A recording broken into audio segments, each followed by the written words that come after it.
وتحقيق النشر يقودنا شرقا وجدة. امتداد جغرافي على طول الشريط الحدودي مع الجزائر جعل هدفا لأنشطة شبكات التهريب والهجرة السرية والاتجار في المخدرات. هي تحديات أمنية كبرى رفعتها المصالح المعنية هناك. في 4 أشهر فقط أوقف الأمن أزيد من 2300 متهم، 4000 منهم أحيلوا على العدالة، كما تم حجز 1700 قرص مهلوس. التحقيق من توقيع عبد الحميد مرابط وعبد العلي العميرش.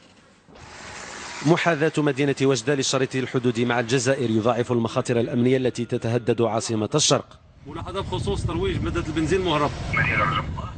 محاربة أنشطة التهريب المضرة بالاقتصاد الوطني وما يصاحبها من اتجار في الممنوعات والتصدي لشبكات الهجرة السرية في مقدمة أولويات المصالح الأمنية بالمدينة.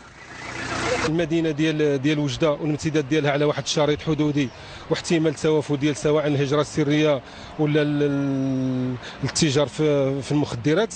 امنا المدينه ب5 ديال السدود قضائيه، ومن بين التعليمات اللي تعطات للعناصر اللي كاينين على مستوى السدود هو يعني ذاك التفتيش الوقائي والتثبت والتاكد من الهويه ديال الاشخاص، سواء الاشخاص اللي كيدخلوا للمدينه والاشخاص اللي كيغادروا المدينه، دائما في اطار احترام دوله الحق والقانون.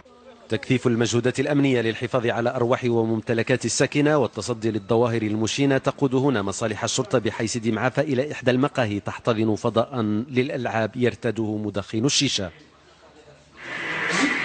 تم حج مجموعة من الرجيلات داخل هذه القاعة، قلعة اللعب اللي هي في الواقع غير مرخص لها، مرخص بالنسبة للمقهى، المقهى مرخص لها ولكن قاعة الألعاب غير مرخص لها.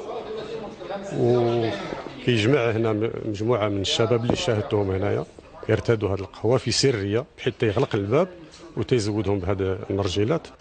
تشديد الخناق على بؤر الجريمة والانحراف بالأحياء الآهلة بالسكان كما هو الأمر هنا بحي النهضة يسفر عن توقيف شاب متهم بحيازة وترويج المخدرات.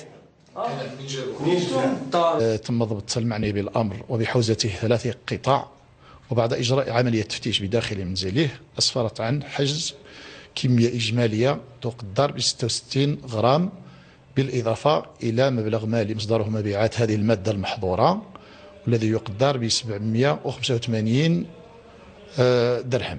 على صعيد ولاية أمن وجدة بالنسبة للمخدر الشراء تحزت تقريبا في منذ بدايه هذه السنه تقريبا ما يفوق 2 طن و300 كيلوغرام. بالنسبه للاقراص المخدره 1689، بالنسبه للمخدر الهيروين 38 غرام، وبالنسبه للكوكايين 24 ما يفوق 24 غرام.